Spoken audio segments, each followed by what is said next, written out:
Mm-hmm. Mm-hmm.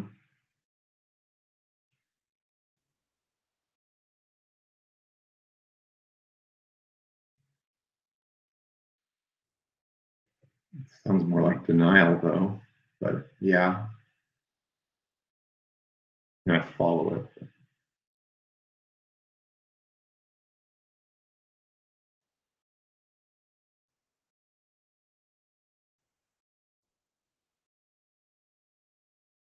Mm.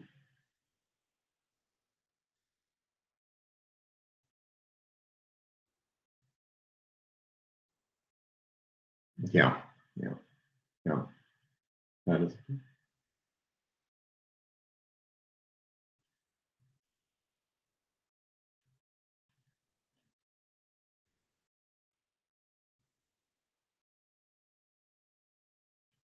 Yeah,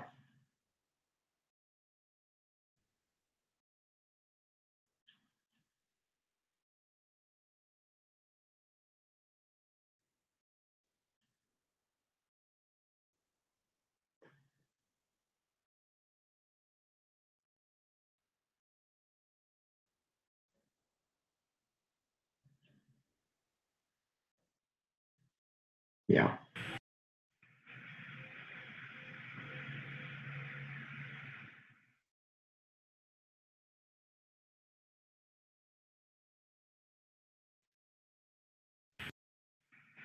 yeah. Well, what's the? I mean, what is it that you ultimately want?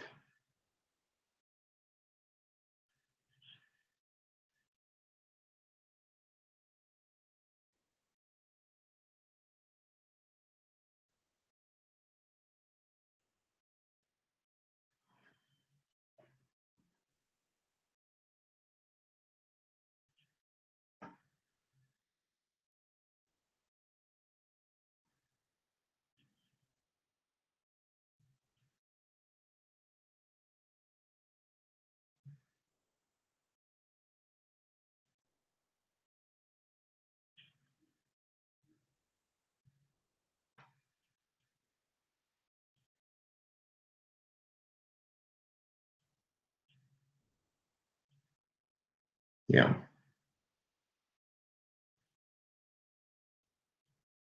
yeah, yeah, yeah.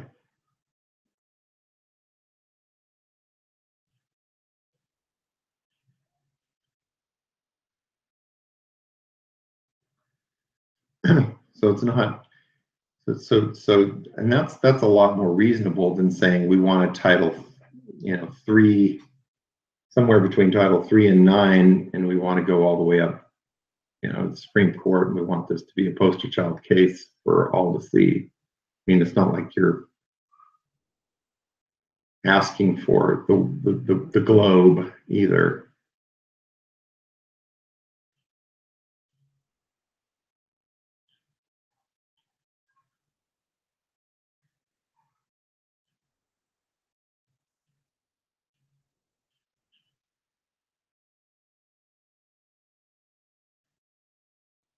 Yeah. Yeah. Mhm. Yeah. Yeah.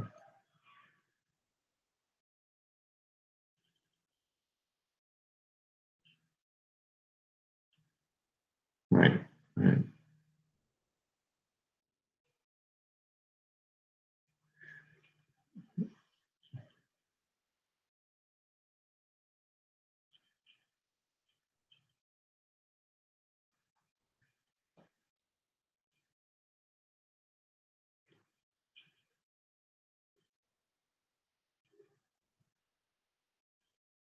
Mm.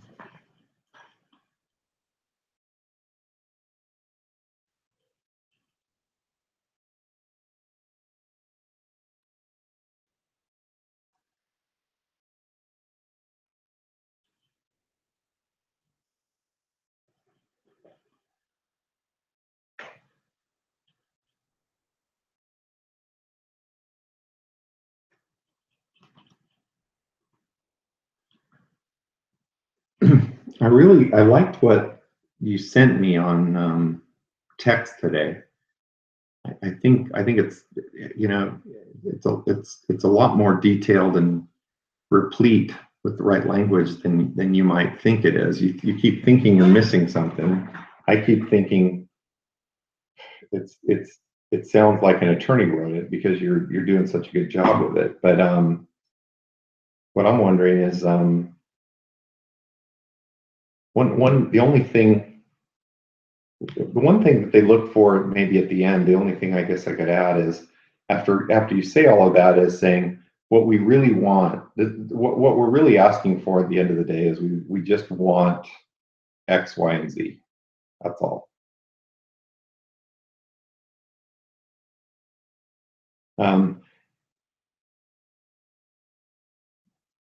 so, you know, you want to end with that. That's usually what they're looking for. Is this guy wanting to sue everybody under the sun, or you know, is it just do they just, you know, is it just something that they'll be happy with if Indira ends in Class B, AP English 11, and, you know, record cleaned up, so she has a shot at an A. Period. We're done.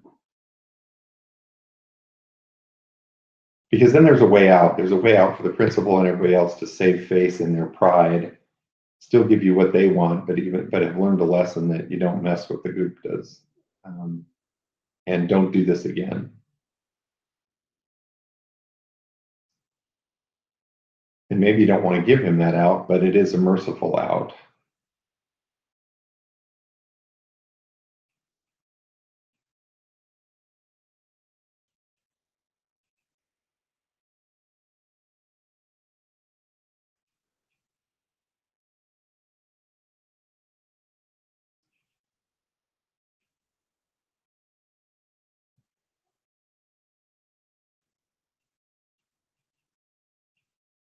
Yeah.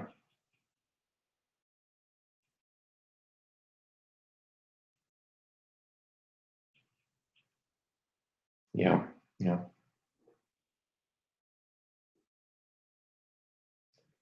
I mean, I would just put at the end of what you put, you know, our solution is that Indira be made whole. And here's how she can be made whole without further embarrassment to everyone. We would be satisfied with X, Y, and Z. If not, within a reasonable time frame, then we're prepared to go to agencies, including our contact, you know, including the Department of Justice, aka our friend Beth, you know, our new friend Beth, or whatever, and, you know, so that they get the picture that this isn't just a veiled threat, but I don't think I think you're looking for something you've missed. I don't think you've missed anything. I think you've come across really well. I think you're thinking that he's not taking you seriously. I think the guy's shaking a little bit, wondering, are you gonna go anywhere with this? Let me. I'm just gonna ignore it as if it's just yet another parent. But the Board of Education letter. Maybe what you do is you send it to the Board of Education, and then you CC him and send him a certified copy, so you know he got one, and let him, shaking, you know, go to the Board of Education and explain why he thinks you're this crazy parent with all the evidence in there.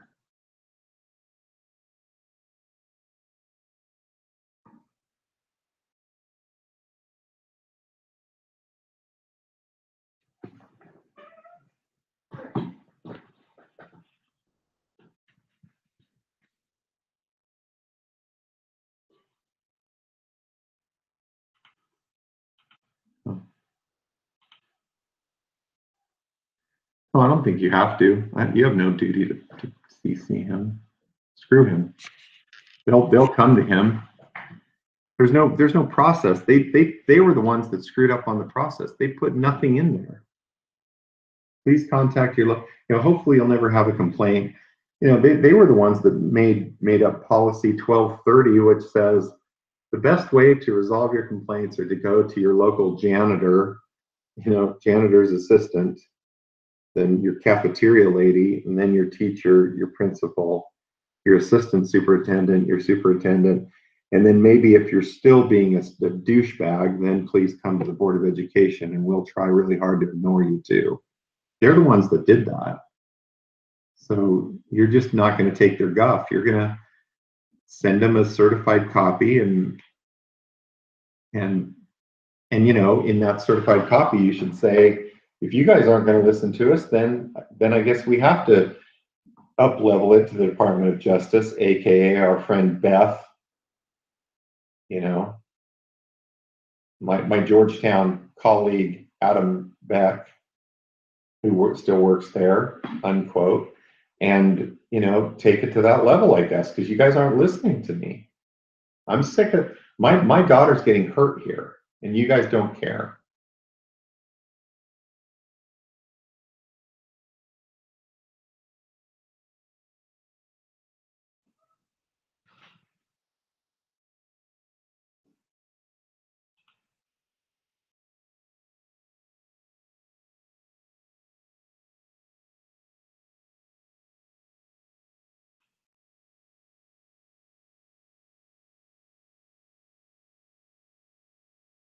Yeah.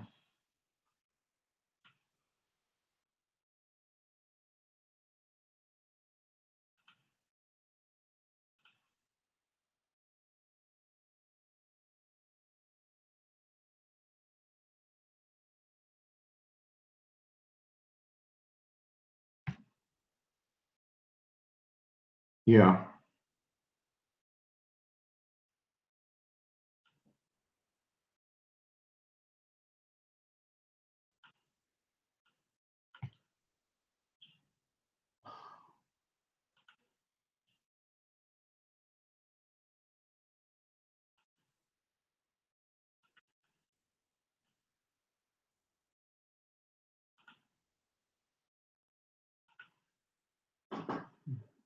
Yeah.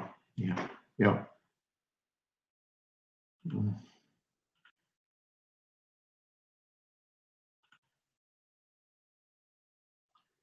Pretty disheartening.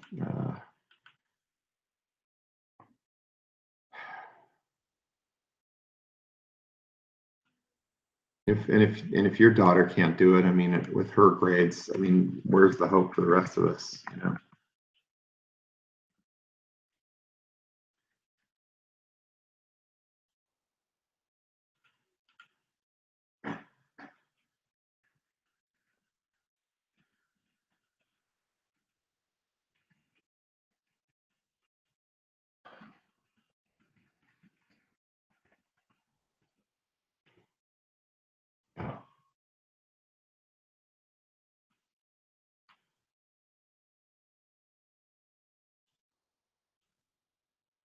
Yeah.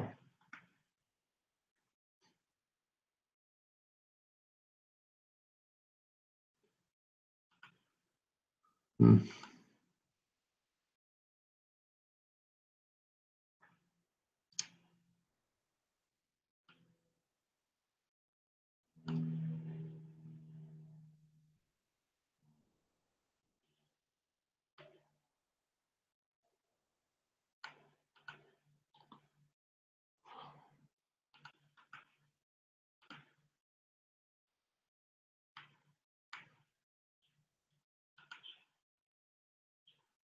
Yeah.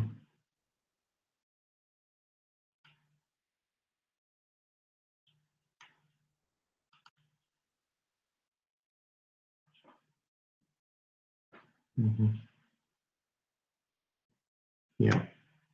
Yeah. Yeah. That's pretty. That's like really good example.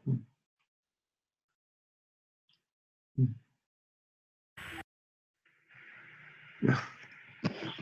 So frustrating.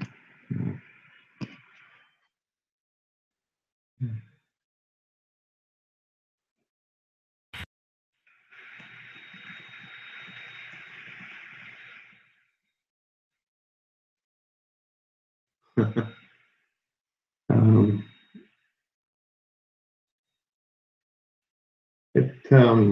want me to come in again tonight. So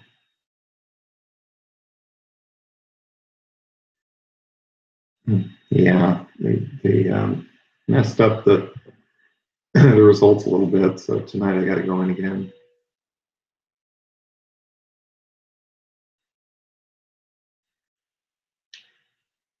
Yeah, not really looking forward to it.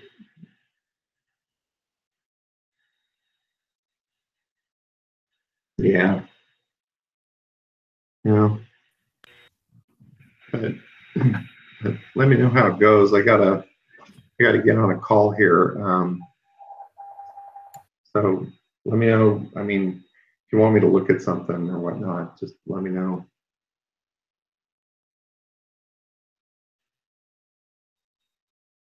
Okay.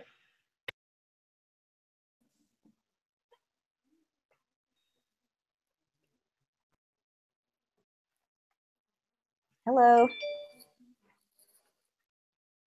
Yeah, I just got it. Yeah. Yeah. Just do.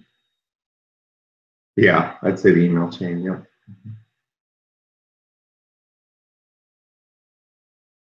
All right. Knock 'em dead.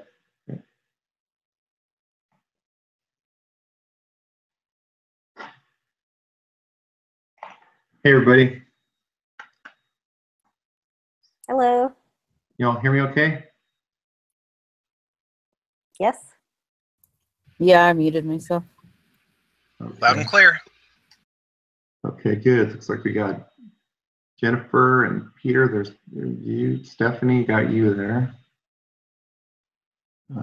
Anybody else on the call? Got that weird bright light behind me, like some strange nuclear polymer going on behind me.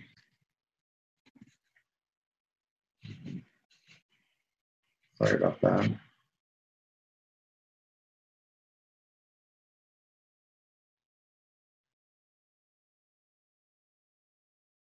Okay, that's a little bit better.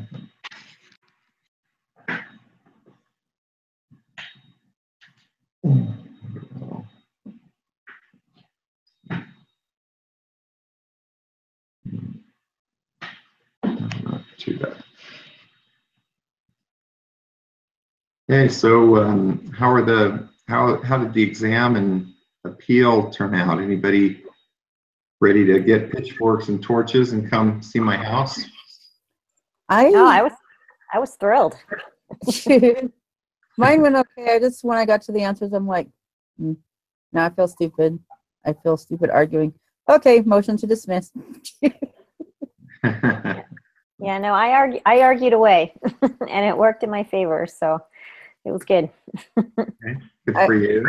I was also up at I started at 12:30 Monday morning because it was Monday, and I quit about 4 o'clock, and then went to bed and got up at 6.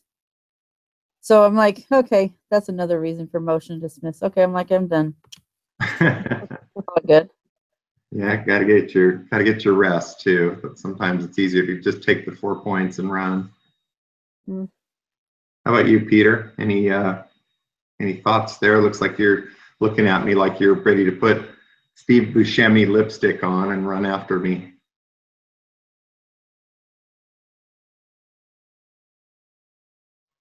I think you're on mute.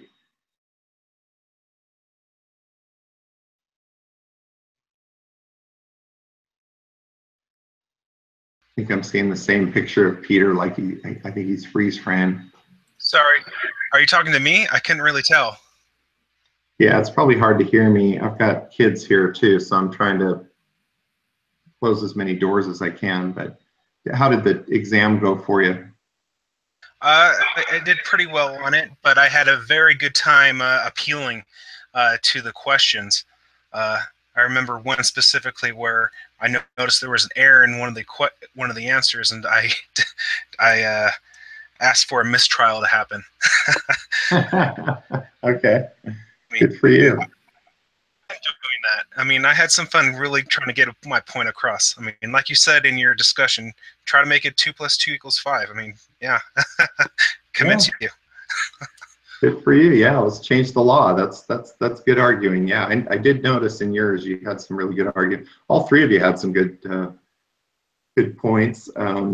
Stephanie last week, and some of the arguments she made in our hangout. I guess it was 2 weeks ago, and then in Jennifer, yours, and Peter's appeal, I noticed there were some really good arguments made, and I like to give points for good arguments. So good job to both of you. Well-deserved points. I think actually, Jennifer, you and Peter got some of the highest points on your appeal of anybody in the class, frankly. So. Well, it was great. It boosted my grade up quite a bit, so I was very pleased. And I, like Peter, I had a lot of fun. I enjoyed, searching and trying to figure out if there was a loophole or something so I could get points, and so I enjoyed it. Okay, good. I know you already worked really hard on preparation for the exam, and to do yet another appeal, which is like another assignment. I mean, but if you look at it that way, I mean, you basically recalibrated or mitigated your exam by getting those points back. So, well done.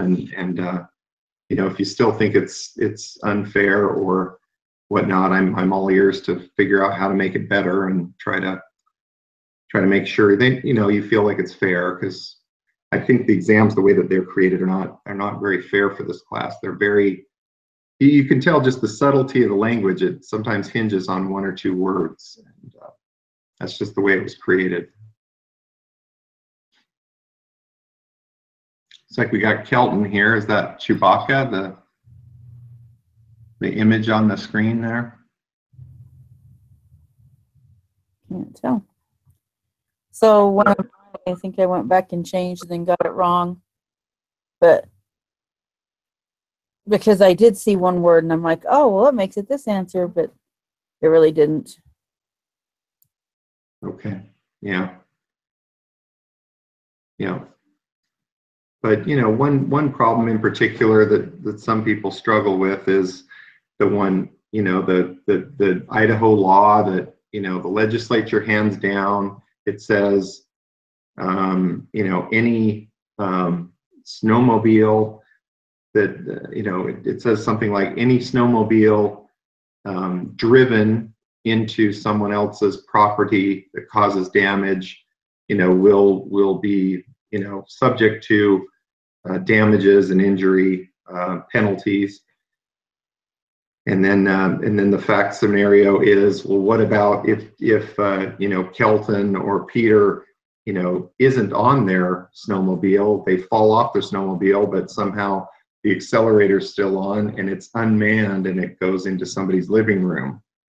Is that what the legislature intended? Peter could argue, look, I wasn't driving my snowmobile, it drove itself into somebody's living room, and the legislature said it had to be driven into somebody's property. So I didn't drive it. I'm off the hook. It was my snowmobile's fault. So, and so, is that when a judge, and the question was, when a judge then says, well, I'm going to assume that the legislature meant manned or unmanned vehicle, I'm going to then allow judgment against Peter in the name of, $10,000 to repair this living room. What kind of law is that? Is that statutory law? Is it case law? A lot of people said, well, it's statutory law because, a judge is just kind of interpreting a statute. And the answer is, what was the answer, everybody? It's actually case law, because the judge, that's not what the statute says. The judge from the bench is making up law. That's not what the legislature said. The legislature was frankly too dumb to write it the right way, let's just say. And the judge has to then come up on the nick of time and say, in this case, I'm not going to go with the strict interpretation of what it says. I'm going to say that Peter can't get away with just driving his, putting Scotch tape on his accelerator and driving it through his enemy's living room and saying, I'm off the hook because the legislature said it has to be driven through. That's case law. That's where a lot of our law comes from, is judges interpreting laws, and then later on maybe a legislature will pass a new law that says that the judge over here was right, the courts have all been right by making up that law. We will now change the statute to now say any manned or unmanned vehicle that causes damage will be penalized by blah, blah, blah. And so you can kind of see how our legal system goes back and forth to try to make it right. But, you know, in other countries, if the statute, like in Europe, it's a civil code, you know, it's a civil code jurisdiction. The statutes are 90% of the law. Judges have very little leeway to make up any law. If the statute doesn't say it, you know, that living room owner is in trouble. And so do you think it's fair in Europe that Peter can put duct tape around his snowmobile, drive it through a living room, and if the statute doesn't contemplate that, then the living room owner's has to pay for that? That's kind of the problem with the law, at least when I lived in Europe. If the statute didn't say it, you know, people a lot of times under certain factual situations are in trouble. Whereas here in the US, we rely on our judges a lot to make up law from the bench. And a lot of times, a lot of us as citizens, we don't like that. We think, well, you know, that judge, well, maybe that judge was paid by the living room owner to go against Peter, you know, or maybe that living room owner was relative of Peter, or the judge was relative of the living room owner, or something like that. And we have all these conspiracy theories about why the judge was against me and not against somebody else. But it's an imperfect system, but it's just the way we have that seems to work for now until something better comes along. Well, I do feel like, yeah, go ahead. no, I was just saying, although with that, then everyone interprets the law differently too, because just think about, just like with our exams where we were able to appeal, you know, and there's cases where one judge decides something and then they appeal and then a different verdict comes out. And so, you know, well, like you said, it's imperfect, but it makes it difficult because you can see both sides. And so then it gets, you know, how do you judge when the law can be interpreted so many different ways? That's true. And that's why I wanted you all to argue with me on appeal, and why I give you points is because as good lawyers, if you guys ever want to go into the law, if you're really persuasive and you always won your arguments with your brothers and sisters growing up, you might be a good lawyer in embryo. And maybe you're the type that would change something that would save humanity in some way, or that would help benefit, you know, a bad law. Can you all think of an example of a law right now that's just really bad that might need your help to be changed, that maybe you could advocate for, so that someday the courts of appeals and on up would change it and therefore benefit mankind or humankind? I don't know if anything comes to mind, but you know, I thought of one, you know, in California when I was living there in LA.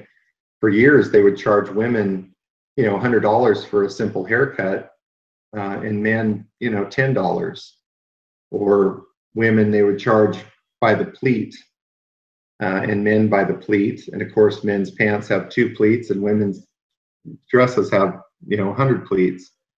So some lawyer came along and advocated that that was discrimination. It shouldn't be charged by the pleat because women were getting hit really hard for that, and it equalized out. And now you have, you know, equal dry cleaning and haircuts based on a better system. It's against the law to charge for pleats, for example, or hair length. Other examples you might think of that has hurt you before, that you wished you could advocate for and change in the courts, maybe? One thing that they're doing here in Rexburg is they're going against booting rather than boot. They're going to tow, and it's kind of been a big topic of discussion because they're claiming that when you boot somebody's car, that they're taking ownership of your property, or they're stealing your property because you can no longer use your property. And so the argument is that they would tow rather than boot, so that the apartment complexes can get rid of the cars, but you would have to pay the consequences of parking there. I see. One thing Yeah. about the booting too is that I got booted once before. It was the worst. But yeah, one thing with it too is, yeah, just like what was your name? Kelton, right? That it's the car stays there. It doesn't solve the problem that you parked there incorrectly. It doesn't solve the problem. It just makes it worse, because some people just be like, well, I'll just wait there and I'll just park there and we'll drive for a little bit. It's not a good solution. It's kind of just a punishment, and doesn't really, I think a lot of times, to have a correct or a more beneficial solution, there needs to be a punishment that actually like fixes it or something along those lines, and not just, well, pay us $80 and we'll take your boot off. But other than that, it's not going to do anything about it. Yeah, it's smart.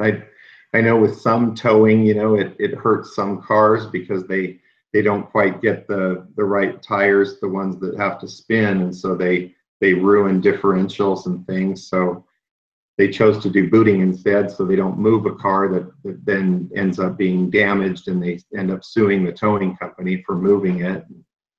It's a problem either way. Somehow they're going to have to get that right, though.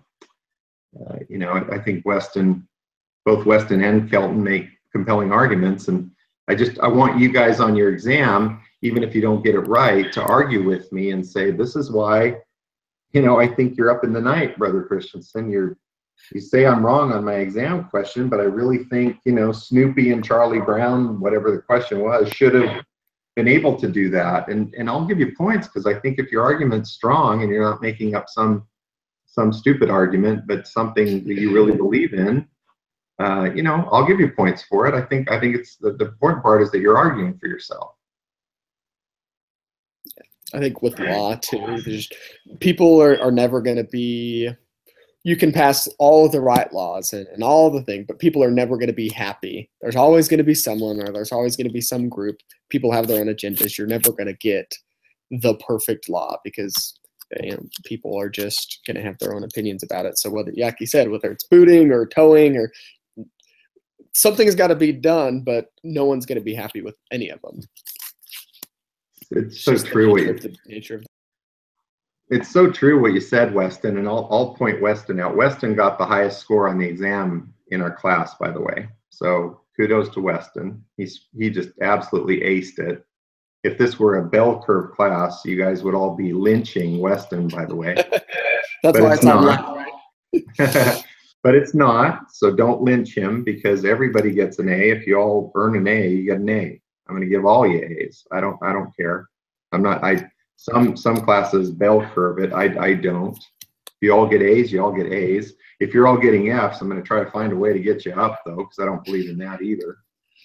But one thing, just as a side note, to bring the kind of the spirit of Rick's into this, I like to think about the next life when the ultimate lawyer I like to think of is Jesus Christ, right? He's going to be the advocate who paid for all of our sins, and yet he's going to be the one that when justice ends up pointing a finger at Jennifer and Stephanie and Peter and somebody's and me and everybody, and says, well, Peter stole a Snickers at age 9, and we all saw that.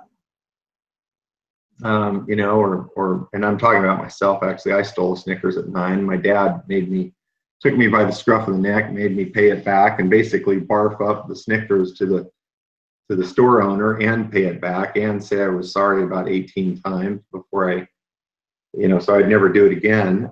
This was back in DC where I grew up, and all my friends did it.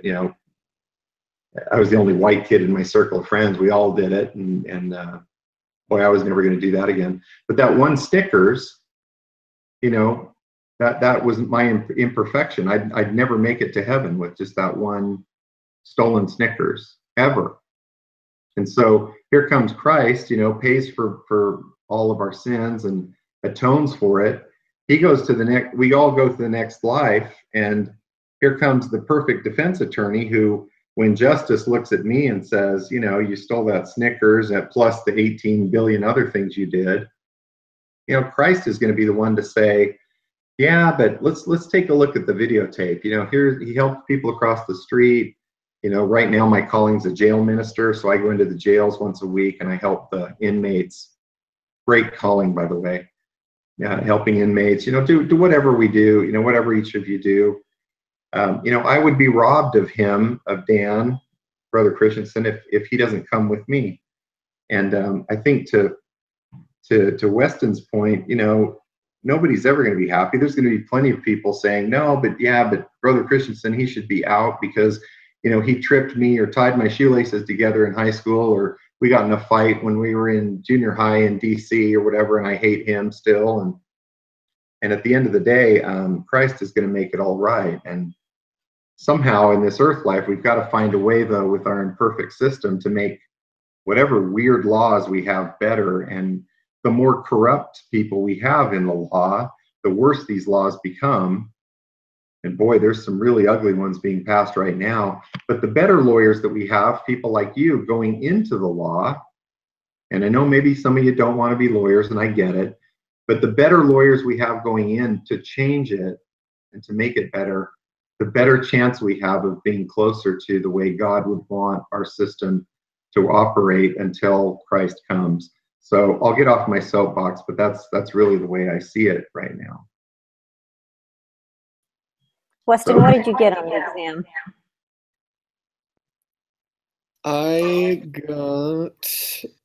I missed one question. So I missed the one about it was one of the multiple choice questions. So I missed one of those. So I got a 99 out of 100. Okay, well, I did not get a 99 at first, but with the appeal, now I have a 99. So, yeah, I love the appeal. So I would definitely say do the appeals because I did not have an A on the exam, but then once I did the appeals, I got it up to 99. So that's that awesome. was, so I love the appeal process. Something that I did that helped me, and this is how I just take tests, is that I work towards the answer. So it doesn't, so I'm an accounting major, so it doesn't work too much like on my exams, but just on general exams, that you, especially with this one, so I would read the question, I have these 4 answers, and then I automatically eliminate the ones that I know aren't the right answer, and then I go to the book or go to other resources to say, okay, what is, like you were talking about earlier, Brother Christensen, what is case law, what is regulatory law, and see, okay, now I have a better understanding right now, because yeah, I studied them 3 days ago, but I've done 1,000 other things since then. I'm not going to remember that. So, okay, now I know what case law and regulatory law is. How am I going to apply it in this situation? Okay, that's case law answer. And then the next question, that's what I worked off of the correct off the answers, not necessarily the question. Oh, I think this is regulatory law. I worked off what the answers have. And anyway, that's how I did it. That helped me. I don't think that's for everyone, but no, good advice. Thank you. Yeah. Any other best known methods for anybody else on how to take tests? That's a good way to do it is kind of deduction, getting rid of the bad ones first, and then making the best guess you can out of the ones remaining. Any other thoughts on best way to take tests? I can tell you for mine that when I wasn't sure, I looked to see if there was a way that I would be able to appeal it if it was wrong. And so I made notes. So in case I did get that wrong, I knew there's somewhere in the book, and that's the reason why I decided on that. And so I marked it so I would know, okay, if I get that wrong, then I'm going to go back and appeal that because on page whatever it says this. So. Smart. You already have your notes kind of pre-made for your appeal. That's never heard that one before. That's really smart. Yeah, go ahead. Well, I was the exact same way. I mean, when I was looking at the when I would read the question and look at the answers, I would see what would my point of view and how I can actually try to get it across to you in that appeals if I got that thing wrong. I mean, I want to make sure I had that explanation down while I was trying to think of that answer. I mean, yeah. I think that's great, Peter. So there's another vote for kind of getting your appeal almost ready while you go, so you don't have to go back and do it de novo, which is I've never heard a class say that before. That's real smart. That's like half. That's funny. Cutting your work in half. I did that too. I'm like, okay, this may be an argument, but then once I got into the question, then I'm like, yeah, that was not right. But like I said, I had a time factor too. Wonder why I took the motion to dismiss. Okay, really good, really good. Okay, good. How are the groups working? Anybody struggling with their group and the quiz question creation? Our group is great. I think the first one was hard. You know, I mean, at first it was kind of like, what do you want and how are we wanting to format it? But I think now that we all kind of have an idea of how to create the questions, that it's been going real smoothly, and it's good to have. I felt like we have a really good group. Like, we were able to create our presentation that we just did for this week pretty simply, and we all had pretty good ideas of how to contribute, and yes, groups have been going well. That's great. Yeah, we've got a great group as well, so I'm very pleased. It's going great.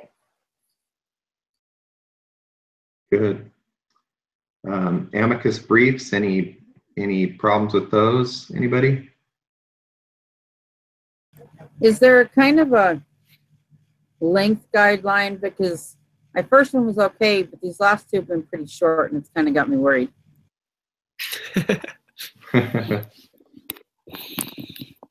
I think short is okay. I wouldn't worry too much about it, Stephanie. I'll talk to my TA and make sure he doesn't grade you down for too short. You know, just make sure. I think if you make sure it's over a page, I can't remember what the syllabus says on length of it. But just I remember one time I said, well, make it as short as you need to, and somebody wrote like a paragraph. That was probably a little short. But. That's where they are.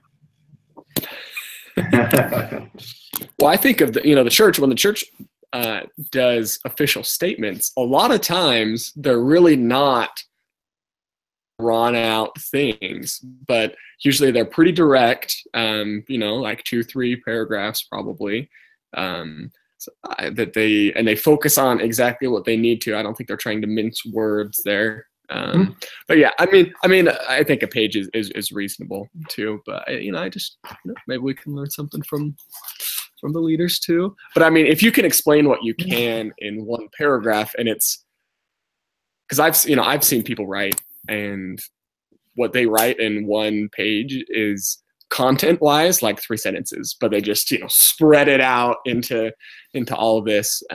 Obviously, you have a lot more experience than I do, and you're a teacher. But I would rather have one paragraph of real good content, and maybe say I'm going to take off a couple points because it wasn't. You probably didn't put as much time into it, but I'd rather have that and give them a 18 out of 20 than have this 2-page paper that is just fluff, and you can tell they really didn't understand what they were. That's the thing. About. I don't have time to fluff them. I give the information that I need to give, and that's my time I have. Yeah, we don't want gobbledygook in there and fluff. That's true. I'll talk to the TA. Just I think just make sure it's just make sure the content's good. And if you think, maybe what you do is if you say, look, I don't want to make that assumption in the lead paragraph or lead sentence. I feel like I can make my points in less than a page, and then write it in so that the TA knows. The TA is the one grading the amicus briefs. So he's going to be looking for about a page or more. If you do less than that, he'll probably come to me and say, boy, that's Stephanie, she's doing it in 3 sentences or less, and I don't know what to do with that. I'll probably end up reading them, and if they're really good, then we'll give you the full points. But I think some people, you're right, that do 5 pages and it's about what I did last summer plus a little bit about the case, then that's not as effective at all. Just kind of a waste of time. Good. Well, we're slowly coming upon the middle of the term, which is amazing. Just a week or two away. So time flies while we're having fun, right? And guys are doing really good. Exam 2, I believe, is this week, right?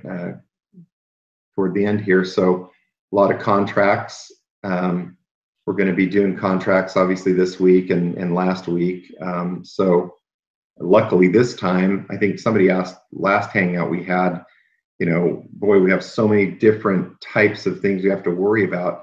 The good news is for exam number 2 is it's going to be a lot more contained into what are contracts, acceptance plus offer equals contract, as long as you have consideration, and some of the different elements of a contract. So you kind of think more narrowly, not have to worry about jurisdiction and tort and all these other things floating around on the periphery.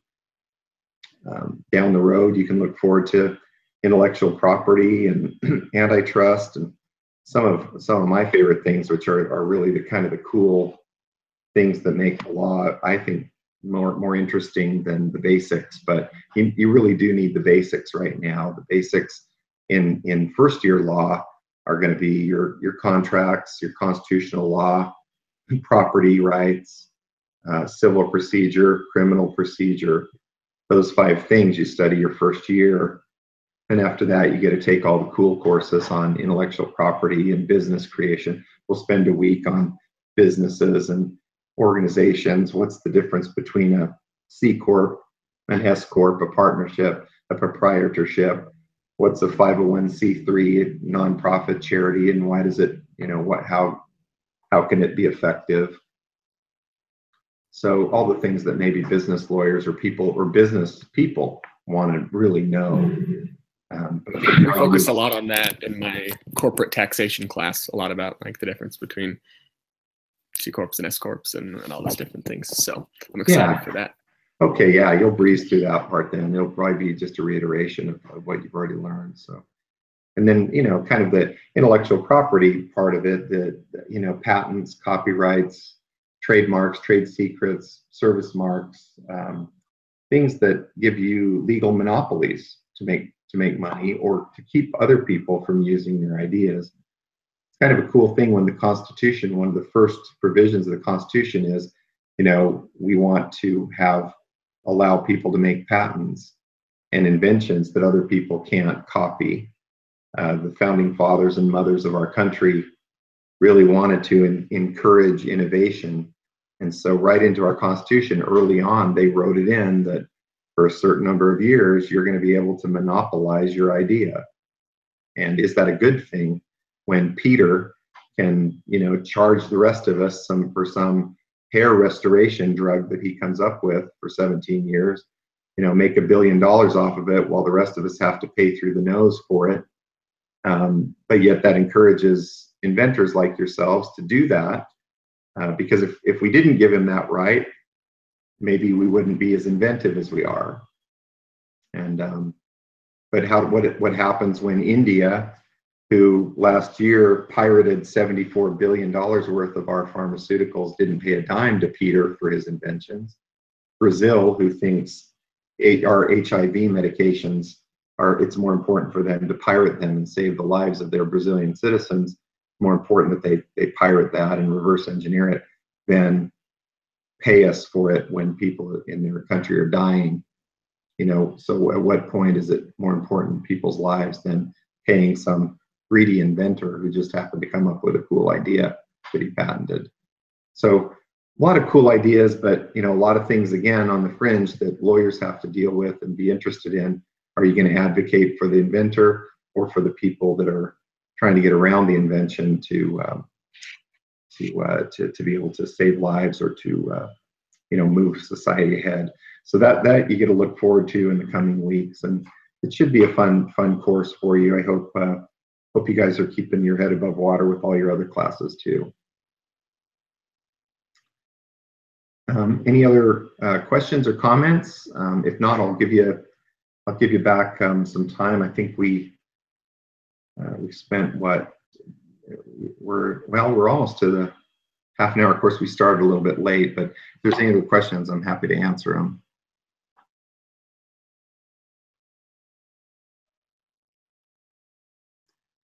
Nothing? Okay, good discussion today.